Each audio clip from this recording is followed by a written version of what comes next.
La mística ciudad de Jerusalén, quizá la ciudad más famosa de la historia de la humanidad. Una ciudad de cuyas raíces han crecido las tres grandes religiones occidentales, el judaísmo, el cristianismo y el islamismo.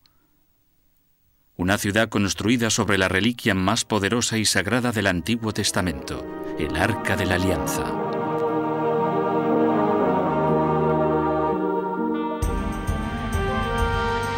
El Arca Perdida.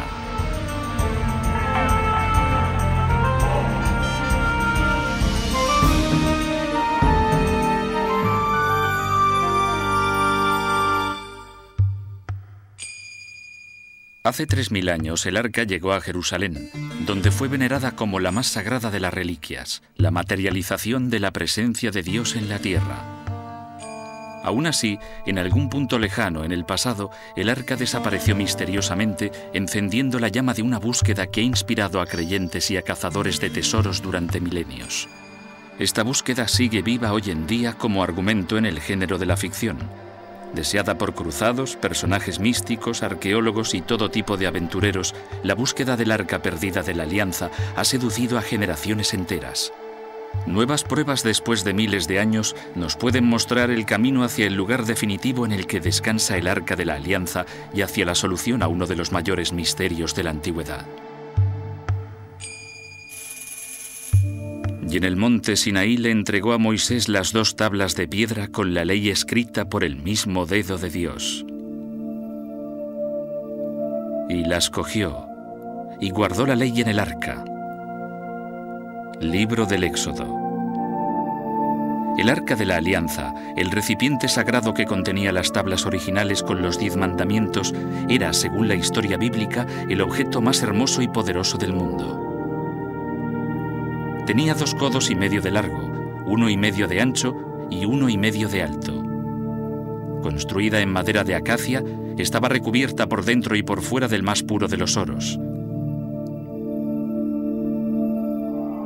En su tapa dorada reposaban 2 querubines enfrentados en silenciosa vigilia.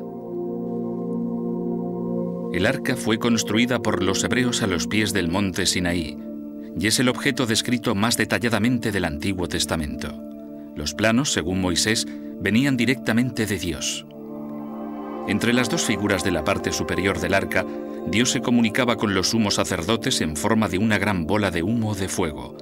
El arca era la prueba irrefutable, la señal y el sello de la presencia de Dios en la tierra.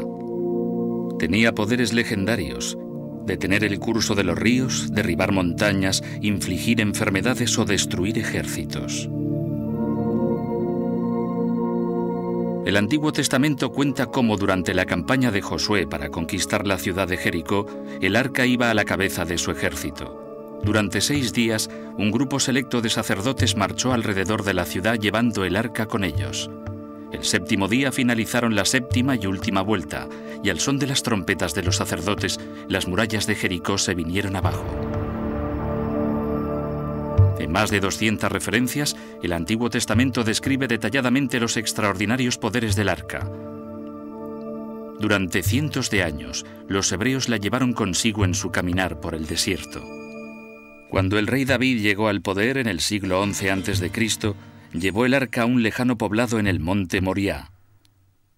En su cima había una gran roca plana sobre la cual planeó construir un templo para el arca. Sin embargo, David murió antes de poder materializar su idea, y la empresa recayó sobre su hijo, Salomón, que reinó de 970 a 931 a.C. aproximadamente. Durante el reinado de Salomón, Jerusalén se convirtió en el centro de la vida política y religiosa de Tierra Santa. En el corazón de la ciudad estaba el templo que este rey construyó para albergar el Arca de la Alianza. Esta permaneció en el templo hasta algún tiempo después del año 900 a.C. Entonces desapareció misteriosamente. Prácticamente no se vuelve a mencionar en la Biblia. ¿Cómo pudo desaparecer el objeto más importante del mundo occidental sin dejar rastro o ni siquiera referencias de haber desaparecido? ¿Y dónde se encuentra el Arca de la Alianza en la actualidad?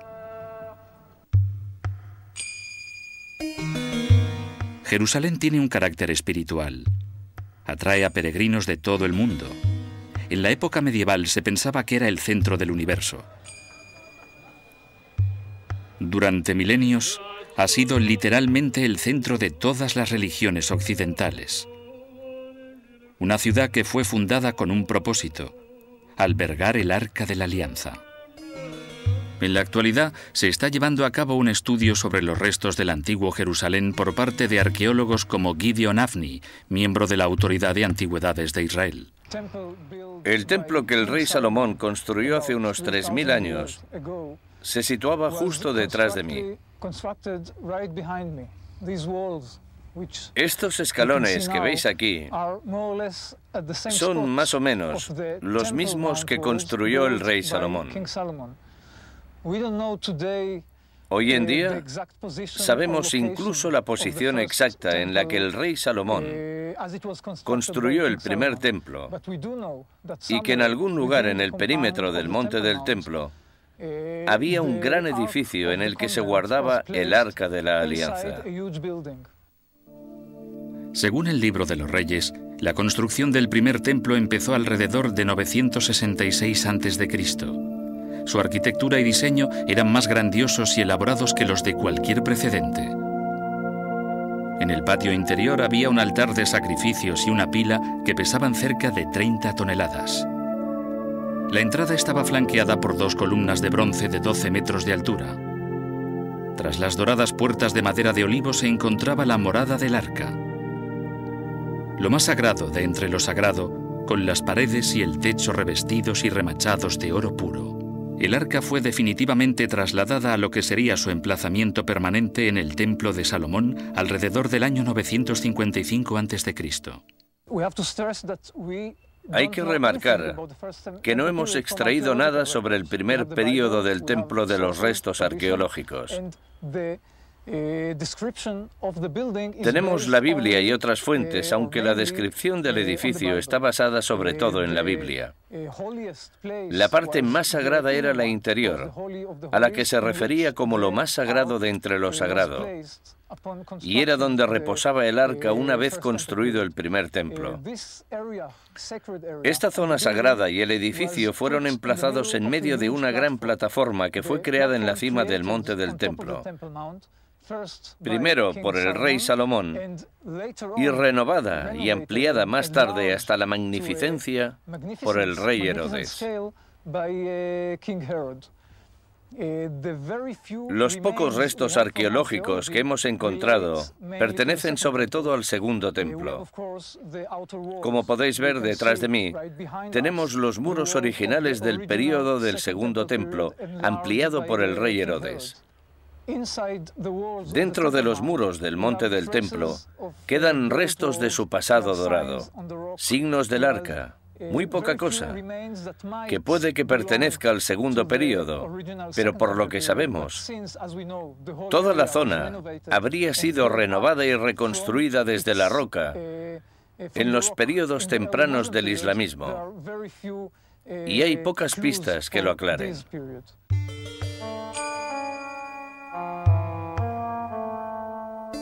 Según el Antiguo Testamento, el arca sagrada solo era sacada del templo una vez al año por el sumo sacerdote del Yom Kippur en el día de la expiación. En la actualidad, durante el Yom Kippur, en la cima del monte del templo suena una plegaria bien diferente. Bajo dominio musulmán ininterrumpido durante 1300 años, la mezquita de la Roca y de Al-Aqsa ocupan el emplazamiento del templo original.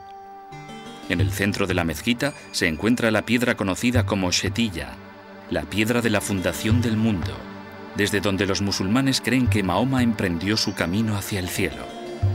Es el tercer lugar más sagrado del Islam, después de la Meca y Medina. También es el lugar en el que se supone que reposaba el arca en el antiguo templo de Salomón.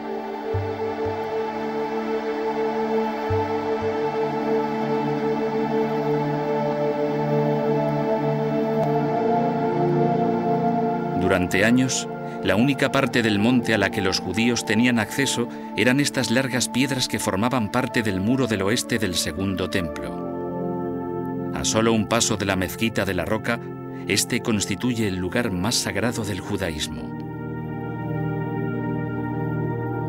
A pesar de sus diferencias, el judaísmo, el cristianismo y el islamismo tienen un elemento en común: todos adoran a un solo Dios. Y el concepto de ese Dios estaba materializado al principio en el Arca de la Alianza. Su poder domina los primeros libros del Antiguo Testamento, aunque tiempo atrás el Arca se desvaneció inexplicablemente. Durante más de 2000 años de búsqueda se han tejido decenas de leyendas y teorías en torno a su desaparición. Mayoritariamente, se cree que el Arca desapareció en un momento de crisis, bien capturada por trofeo por un ejército conquistador o bien escondida en algún paraje secreto por sacerdotes del templo. El primero de tales momentos fue a finales del siglo X a.C., durante una invasión del faraón egipcio Shishak. De hecho, es sobre la teoría de Shishak sobre la que se basa la película En busca del Arca perdida. En ella se descubre el arca en la ciudad perdida de Tanis, la capital de Egipto durante el reinado de Shishak. Sin embargo, esta teoría no cuenta con el apoyo de los expertos, quienes afirman que el ejército de Shishak nunca llegó a entrar en Jerusalén. Los historiadores sostienen que se pagó un tributo al faraón para mantenerlo fuera de la ciudad y que ciertamente dicho tributo no incluiría el más preciado y sagrado de los tesoros del templo. Si el arca fue sustraída, la teoría con mayor fundamento es que fue desmontada cuando los babilonios conquistaron Jerusalén en el año 586 a.C. Según el Antiguo Testamento, el líder babilónico Nabucodonosor y su ejército destruyeron el templo sagrado de Salomón y enviaron a los israelitas al exilio. La suerte del arca podría yacer en las actuaciones de los antiguos conquistadores, tal y como explican arqueólogos como Aaron Meir, miembro de la Universidad Hebrea de Jerusalén y de la Autoridad de Antigüedades de Israel. Lo primero que hacían los conquistadores cuando capturaban una ciudad era saquear los templos. Lo hacían por dos razones. Primero, si tenían el control del templo y desacreditabas al dios de la ciudad, era una muestra muy clara de quién mandaba. Y segundo, los tesoros se guardaban en los templos, y si la descripción del arca que aparece en la Biblia tiene algo de verdad, se trataba realmente de un objeto extremadamente valioso. Si me preguntas qué pudo pasar, a no ser que algún sacerdote con mucha determinación consiguiera llevarse el arca y esconderla en otro lugar, seguramente los babilonios se hicieron con ella, se la llevaron a los palacios de Babilonia y o bien la guardaron allí como un trofeo, o bien la fundieron e hicieron otros objetos de oro con ella. Sin embargo, hay un hecho del que no cabe la menor duda. Existen registros detallados de todos los tesoros que fueron sustraídos del templo y llevados a Babilonia, pero el arca no se encuentra en ninguno de ellos. Cuando los hebreos volvieron a Jerusalén en el año 583 a.C., iniciaron la construcción de un segundo templo, aunque no se menciona que el arca fuera reubicada en este nuevo santuario. A partir de este momento, no se vuelve a hacer referencia al Arca de la Alianza en las Escrituras del Antiguo Testamento. La creencia de que el arca fue rescatada y escondida en una cámara secreta se ha convertido en el pilar fundamental de una búsqueda que se ha prolongado durante siglos.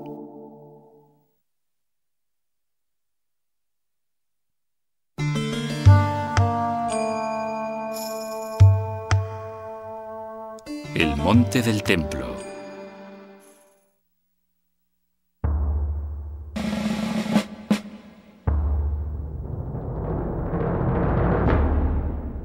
Hace casi 1000 años, las cruzadas cristianas recuperaron el control de Jerusalén de manos de los musulmanes que habían tenido el dominio de la ciudad desde el siglo VII.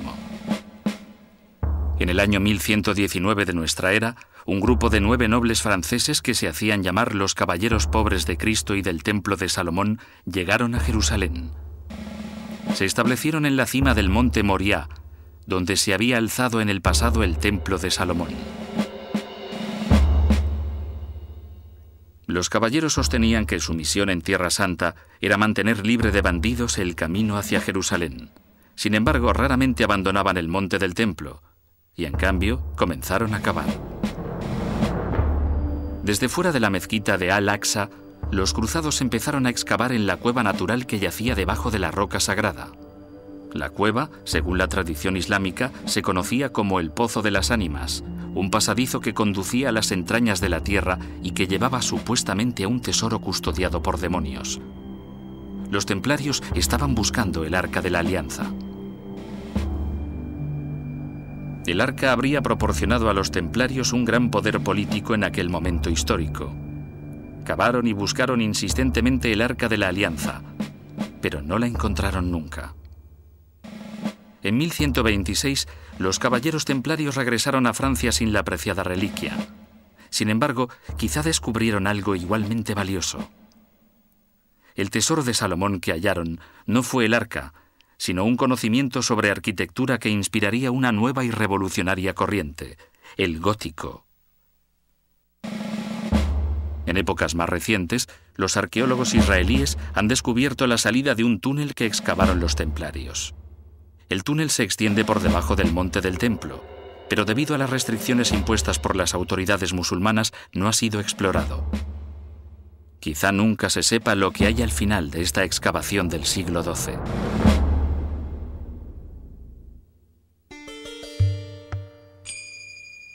¿Acaso podría estar aún el arca escondida en algún lugar debajo del monte? Esta fue la idea que lanzó en 1909 un intrépido aventurero británico llamado Capitán Montague Parker. Durante sus propias excavaciones, el escritor y arqueólogo Neil Silverman localizó la pista de la expedición de Parker. Las expediciones de Parker de 1909 a 1911 fueron, sin lugar a dudas, las expediciones más alocadas y ridículas que nunca se han llevado a cabo en Tierra Santa. Estaba encabezada por un aristócrata aburrido llamado Montague Bronslow Parker, quien se hizo acompañar por otro aburrido aristócrata británico y por algunos mercenarios de la guerra de los Boers. La expedición estaba dirigida por un místico finlandés llamado Walter Huvalius y su ayudante, un iluminado irlandés que ninguno de los dos se atrevió a aparecer por el Oriente Medio. Se contentaban con enviar las instrucciones por telégrafo. Parker empezó su excavación reabriendo pozos que ya habían sido explorados por el arqueólogo británico Charles Warren en 1867. Para su pesar, aquellos túneles que conducían a las profundidades del monte del templo no eran la cámara del tesoro, sino parte de un antiguo sistema de aguas de la ciudad de David. Un descubrimiento de gran importancia para los arqueólogos, pero inútil para Parker. Parker llegó a Jerusalén con la esperanza de encontrar el arca en poco tiempo, pero las semanas se convirtieron en meses, y solamente descubría restos de vasijas de los asentamientos más antiguos de Jerusalén. En 1911 apareció este artículo en el London Times. El grupo del capitán Parker seguramente es solo una asociación arqueológica, pero los rumores apuntan en otro sentido. Todo el mundo sabe que han gastado más de 60.000 libras en los últimos 2 años y que han estado cavando en 2 turnos para mantener los trabajos día y noche. Su objetivo es poseer el Arca de la Alianza y la corona y el cetro del propio rey Salomón. Así que, debido a la desesperación y a la aparente presión que recibía de los aviadores que había conseguido por todo el mundo y que habían subvencionado la expedición, decidió emprender su última actuación, atrevida y casi suicida, en vez de intentar excavar debajo del monte del templo desde la vertiente de la ciudad de David. Sobornó al gobernador otomano de Jerusalén para que lo dejara entrar a la mezquita de la Roca para excavar bajo la piedra y el santuario más sagrados del Islam. Los trabajos se realizaron unas cuantas noches en secreto, hasta que, por uno de esos accidentes que hacen historia, un fiel inesperado llegó a la mezquita de la Roca en mitad de la noche y descubrió a aquel inglés vestido de árabe y corrió inmediatamente la alarma por toda la ciudad. Parker no hizo lo debido. Él y sus hombres hicieron las maletas apresuradamente y salieron hacia la ciudad portuaria de Jaffa. Para cuando hubieron llegado a la costa, los mensajes de telégrafo ya informaban de que había disturbios en Jerusalén. La violencia se extendía a las zonas rurales a la vez que llegaban rumores de que unos infieles habían robado la corona y el anillo de Salomón, la espada de Mahoma y el Arca de la Alianza. Parker y sus hombres consiguieron embarcarse en un barco privado que había anclado en el puerto y escapar de la situación. La historia llegó rápidamente a todos los periódicos y Parker se convirtió en una persona non grata en todo el mundo. Esta expedición no consiguió nada en realidad, más que revueltas y un sentimiento de rechazo hacia los arqueólogos occidentales. El proyecto de Parker ha pasado a la historia como un gran fracaso y como algo que ha apartado la arqueología de Palestina durante décadas. Para satisfacer las demandas de sus avaladores, Parker decidió volver a Jerusalén. En octubre, volvió a tomar rumbo a Jaffa a bordo del mismo barco en el que se había escapado, pero varios amigos le avisaron de que estaría en grave peligro en el momento en que pusiera un pie en tierra firme, por lo que dio media vuelta.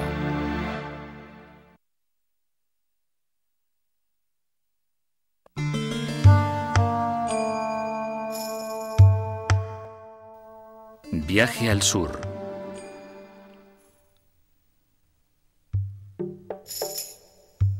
En 1989, un periodista británico llamado Graham Hancock hizo una declaración que sacudió al mundo. La legendaria Arca de la Alianza no estaba perdida, sino a salvo, escondida en una iglesia de Etiopía, a donde había sido trasladada en secreto hacía más de 1000 años. En todo el mundo, solo hay un país en el que encontremos viva la tradición de adorar el Arca de la Alianza. Y ese país, por muy extraño que sea, es Etiopía. Lejano, en el corazón de África, un país antiguo y misterioso.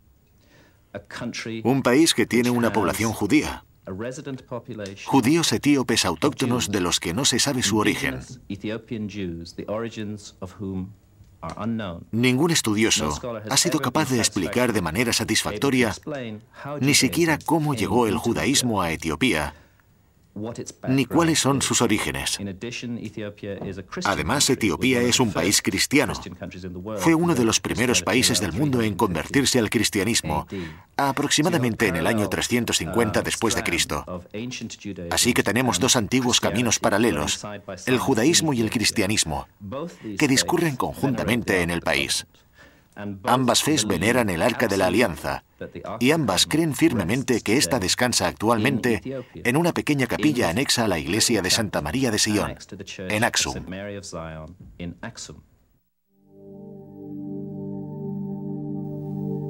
Pero si el arca ha estado en Etiopía todo este tiempo, ¿cómo es que el resto del mundo no se ha dado cuenta de ello? Puede que parte de la respuesta esté en la leyenda de cómo el arca llegó a Etiopía desde Israel. La Biblia narra que en tiempos de Salomón, Jerusalén era visitada por la misteriosa reina de Saba. Los etíopes creen que era reina de su país.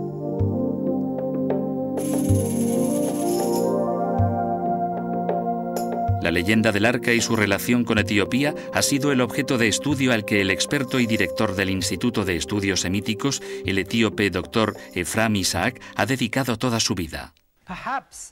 Quizá las leyendas más elaboradas e interesantes que se han desarrollado alrededor de historias de la reina de Saba se encuentran en el libro La Gloria de los Reyes. Después de que la reina de Saba viniera de visita y el rey Salomón la sedujera, volvió a su tierra natal.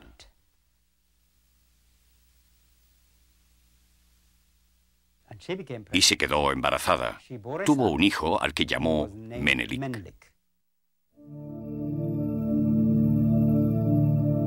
La leyenda etíope cuenta cómo años más tarde, Menelik fue a visitar a su padre a Jerusalén para ser educado. A pesar de la insistencia de Salomón en que se quedara, Menelik volvió a Etiopía con el hijo primogénito del sumo sacerdote. La leyenda cuenta que se llevaron consigo el arca y que la guardaron en un templo que se convertiría más tarde en la iglesia de Santa María de Sion en Aksum. Es una historia fascinante y es fundamental tanto en la tradición de la Etiopía moderna como en la de la antigua Etiopía.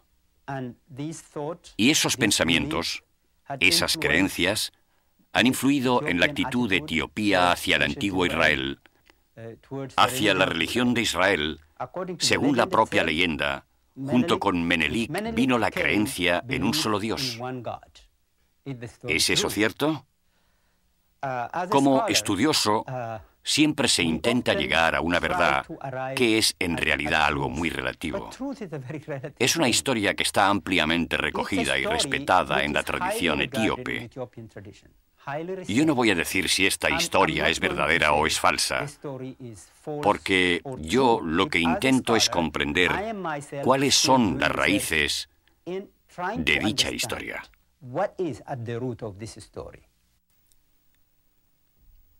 Esta fue la primera leyenda que Hancock encontró como corresponsal del Economist en el este de África en 1983. Hay graves problemas con esta leyenda. Aksum no existía en tiempos del rey Salomón. En ese lugar no había nada. Aksum no se edificó hasta el siglo V. Es decir, es una ciudad antigua, pero no lo suficiente como para haber albergado el arca en la época del rey Salomón.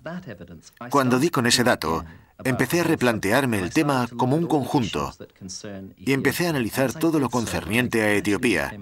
Y conforme lo hacía, me iba dando cuenta de que esto encerraba un gran misterio. La primera pregunta que se hizo Hancock fue exactamente, ¿había desaparecido el arca? El arca no fue robada del templo de Salomón cuando éste gobernaba, y no fue traída a la ciudad de Aksum, en Etiopía.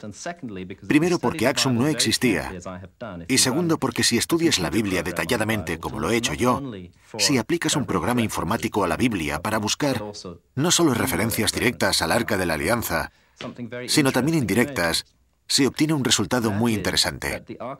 Y es que el Arca de la Alianza todavía se encontraba en el Templo de Salomón en el año 701 a.C., 200 años o incluso más después del reinado salomónico. Yo particularmente no tengo ninguna duda sobre el resultado obtenido por ordenador. El arca estaba en el templo en el año 701, pero no lo estaba en el año 626 a.C. Y para mí, esta fue la primera pieza de un rompecabezas gigante a la hora de resolver lo que pasó realmente con el Arca de la Alianza. Hay un vacío de 80 años durante el que nuestra arca desapareció del templo. Estaba allí en el 701, pero no lo estaba en el 626. ¿Qué pasó? ¿Sucedió algo en ese periodo de 80 años que pudiera explicar la desaparición del Arca de la Alianza? La respuesta a esa pregunta era sí. Según la Biblia, algo muy importante sucedió en ese período de 80 años. Un rey llamado Manasés subió al trono de Jerusalén. Manasés hizo algo inconcebible que pudo ser la causa para sacar el arca de Jerusalén: convertir el templo de Salomón al culto pagano, instalando una figura pagana en lo más sagrado. Es en torno al año 650 a.C. El Arca de la Alianza fue trasladada del templo por sacerdotes que eran fieles a la antigua fe judía y que no podían permitir que el arca se quedara en un edificio que también contenía un ídolo pagano. Se la llevaron. Y lo que yo he establecido es que se la llevaron fuera de la tierra de Israel para evitar el riesgo de que se contaminase con los pecados de Manasés. Pero, ¿a dónde se la llevaron? Los devotos sacerdotes pudieron haberse llevado el arca a la isla Elefantina, enfrente de la moderna ciudad de Asuán, en el río Nilo. En Elefantina emerge otro gran enigma arqueológico. Allí se construyó un templo judío alrededor del año 650 a.C., exactamente en la época que Hancock señala para el traslado del arca desde el templo de Salomón en Jerusalén.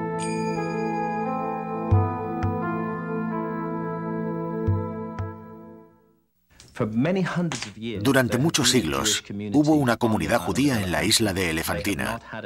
No tenían templo, ya que ninguna comunidad judía de fuera de Jerusalén tenía.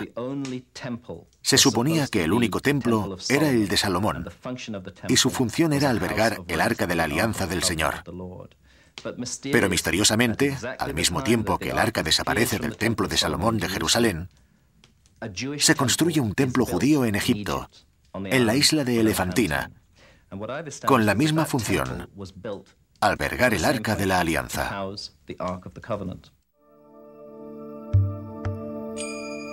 Según la investigación de Hancock, el arca permaneció en Egipto, en la isla de Elefantina, durante más de 200 años. En este periodo, los babilonios conquistaron Jerusalén, destruyeron el templo y forzaron a los judíos al exilio. Cuando los israelitas volvieron para construir el segundo templo, la fe judía había cambiado. El arca ya no era la materialización de Dios. Por contra, ésta se había convertido en un símbolo innecesario para alabar a una deidad invisible y omnipresente. Ya no era necesaria la presencia del arca, aunque, como es de suponer, no fue olvidada. Y aquí viene otro enigma. ¿Qué pasó con los judíos que vivían en la isla de Elefantina? Una comunidad ingente. Se desvanecieron sin dejar rastro en la historia. No hay pruebas de que fueran masacrados. Simplemente parece ser que hicieron las maletas y se fueron. Y pienso que eso es exactamente lo que hicieron. Recogieron sus bártulos y se fueron llevándose el Arca de la Alianza consigo, sin ir hacia el norte, donde había un Egipto hostil, ni volviendo a Jerusalén, que ya los había olvidado, sino yendo hacia el sur, siguiendo el Nilo hasta las fuentes del Nilo Azul, que es el lago de Tana, en las montañas de Etiopía. Allí fue donde se llevó el arca en torno al año 410 a.C., cuando desapareció el culto judío de Elefantina. Y aquí es también donde entra en juego otra pieza de este rompecabezas, ya que en el lago Tana, en Etiopía, en una isla llamada Tanakirkos, encontré una variante muy interesante de la tradición mayoritaria de la leyenda de Salomón, Saba y Menelik. En la isla de Tanakirkos se encuentra en la actualidad un antiquísimo monasterio cristiano cuyos monjes todavía recuerdan su pasado judío. Cuentan que el Arca de la Alianza fue llevada a la isla y que permaneció allí durante 800 años. Estas son las elevadas piedras del altar que supuestamente se utilizaban para hacer sacrificios ante el arca. En esta isla, el arca era el centro de un grandioso culto judío al Antiguo Testamento, y quizá en dicho culto se encuentren los orígenes de los judíos etíopes, los falashas, que continúan practicando una forma primitiva del judaísmo. ¿Qué ha pasado después de 800 años? Etiopía se convirtió al cristianismo y el rey cristiano llegó con sus fuerzas a Tanakirkos. Se llevó el arca a Aksum y la ubicó en la iglesia de Santa María de Sion, donde ha estado desde entonces. Aunque parezca mentira, el arca es el punto central de los ritos cristianos de Etiopía. Todas y cada una de las 20.000 iglesias etíopes contienen una réplica del Arca de la Alianza. Todas se consideran sagradas por su relación con el Arca de la Alianza que descansa en Aksum. ¿Se ha descubierto el arca finalmente?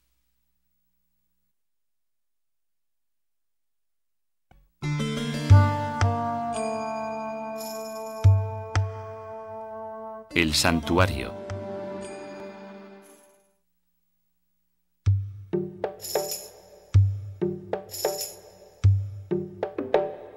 Lo crea o no lo crea el resto del mundo, los etíopes están convencidos de que durante siglos la única y verdadera Arca de la Alianza ha estado en esta pequeña capilla de Aksum. Está guardada bajo llave, fuera del acceso de toda persona, excepto de un hombre. Él es el guardián del Arca de la Alianza, un monje cristiano que pertenece a la Iglesia Ortodoxa etíope. Un hombre que es elegido por el anterior guardián por la absoluta pureza de su corazón. Una vez escogido, no puede abandonar el recinto de la iglesia durante el resto de su vida. El guardián actual es Abba Tesfa Marium. Todos los etíopes creen que solo un hombre puro y completamente limpio de pecado puede acercarse al arca. Porque si no es puro y completamente limpio de pecado, el arca lo mataría. Y a mí me han contado casos en los que el arca ha matado a gente por no ser apropiada para acercarse a ella. Lo que hay que entender es que el arca es el centro de la fe religiosa de este país. Sobre ella hay formada una áurea de poder y de peligro. El poder de Dios.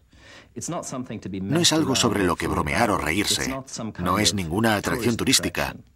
Los etíopes creen que el arca, como narra el Antiguo Testamento, es Dios, el trono de la presencia de Dios. Y por eso solo un hombre se le puede acercar. Ningún fotógrafo ha sido conducido nunca junto al arca, ni parece posible que suceda. Pero la descripción parece coincidir con la que se cita en la Biblia. Describe el arca, está deseando describirla, como un recipiente dorado situado sobre dos fustes de carga. Describe sus dimensiones con gestos. Sobre todo, dice que es un objeto antiguo que le causa puro terror. Cuenta que la primera vez que estuvo ante el Arca de la Alianza, en la capilla del santuario, se puso a temblar de miedo. Y le pregunté, ¿por qué? ¿Por qué temblabas de miedo? Dijo que porque el arca era de fuego. Este hombre está explicando una vivencia real para él. La verdad de sus palabras se encuentra en la manera en que habla.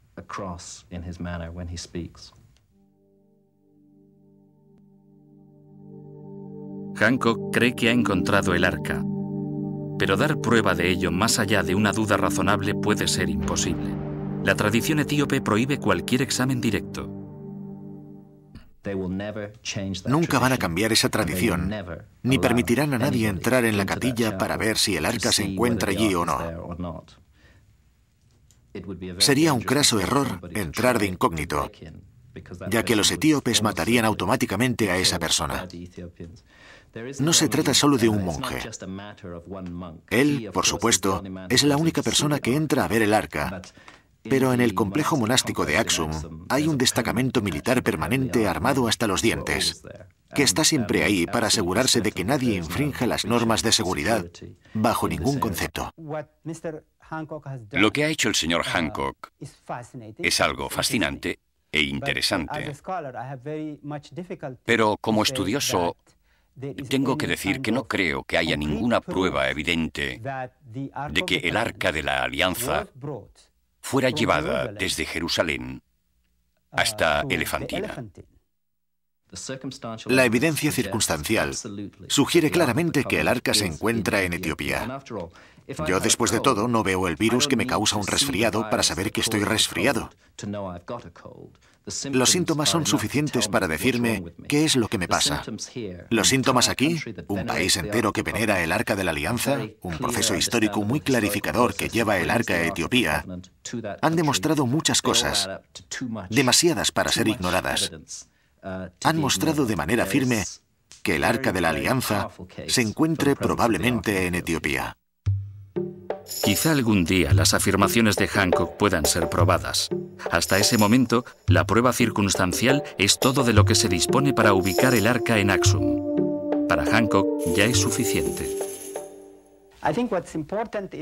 Yo creo que lo importante es comprender las creencias, tanto desde la perspectiva de los antiguos judíos, por lo que ocurrió con el arca, como desde las creencias en Etiopía, sobre dónde está, para respetarlas. No creo que haya ningún estudioso que me pueda convencer sobre su paradero. Y no hay ningún estudioso que me pueda convencer de que no está en Etiopía tampoco. Solo tenemos que disfrutar de esta fascinante tradición, respetarla y dejarla como está. A través de los siglos, la importancia del hecho religioso y la curiosidad por los tesoros han inspirado a generaciones para continuar con su búsqueda. A veces pienso que la intensidad con la que se buscan antiguos objetos bíblicos y yacimientos arqueológicos es en realidad una muestra de la debilidad de la fe, más que del poder de la fe. Cuando la gente cree de corazón en un determinado hecho bíblico o en lugares bíblicos, no existe la necesidad de encontrar el objeto en sí para comprobar que es como lo describe la Biblia. Por lo menos, eso es lo que ocurre con el Arca de la Alianza. que es más bien un objeto simbólico y literario que representa el poder del Dios israelita, que no un lugar donde tenga que ir nadie para ver que ese recipiente, con unas dimensiones específicas, existe. Y de ahí en adelante, creer firmemente en el arca de la que habla la Biblia. Puede que nunca se encuentre una prueba. Seguirá habiendo gente que piense que el arca está enterrada bajo el monte del templo, a pesar de que las posibilidades de encontrarla parezcan pequeñas. Tal y como están las cosas a día de hoy, nadie va a excavar en el perímetro del monte del templo. Si hay alguna cavidad escondida que no fue encontrada por los exploradores previos y de la que no se tiene constancia en la actualidad, quizá algún día alguien que haga por accidente una zanja en lo alto del monte o alguien que tenga que hacer una excavación encuentre alguna cosa. Pero hay muy pocas posibilidades, creo yo. Aunque vivimos en una ciudad llena de sorpresas, y quizá algún día, en el interior del monte del templo o en algún otro lugar de Jerusalén, hagamos un nuevo hallazgo, encontremos una nueva pista, algo que nos proporcione algún tipo de información o conclusión sobre el arca. ¿Por qué sigue la gente buscando el arca?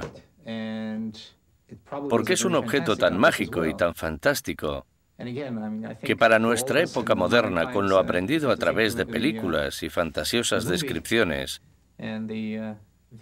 uno puede hacerse una idea de lo que podría ser si todavía existiera. Por supuesto, no hay manera de probarlo. Y hasta que no puedas probar parte del proceso o la existencia real del arca, en realidad puedes decir lo que quieras, que está en Etiopía o que está en un almacén del ejército de los Estados Unidos. De todas maneras, en gran parte pertenece todo al mundo de la pseudoconciencia fantástica.